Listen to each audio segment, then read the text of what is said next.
They told me the worst part of sleep studies was the sticky residue from wires, but nobody warned me about the questions.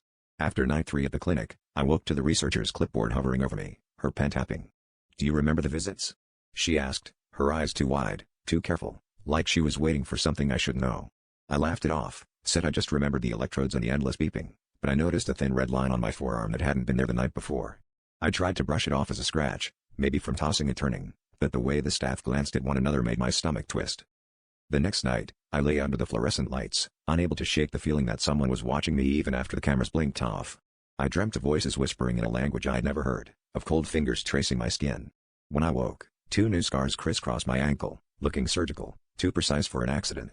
I confronted the nurse, but she just smiled, said some people sleepwalk, and handed me a bland hospital breakfast. The researchers' questions grew more insistent. "Do you remember the visits?" They never specified what visits, and when I asked, they'd just scribble something and change the subject. On the 5th day, I pretended to sleep, keeping my breathing steady as footsteps padded into my room. Through slitted eyes, I watched the lead researcher lean over me, her face inches from mine. She whispered, "We can't let you wake up during the procedure again."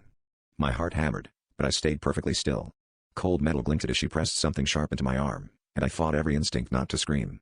I caught a glimpse of a black mark on her wrist, identical to the one that had appeared on mine overnight. It wasn't just scars, they were marking us. That morning, I tried to leave, but my clothes were gone and the clinic doors were locked. From the window, the city looked distant, unreachable. The researchers hovered nearby, clipboards in hand, eyes hollow and expectant. My arms, legs, even my chest, were mapped with fresh scars, each an invitation I didn't remember accepting.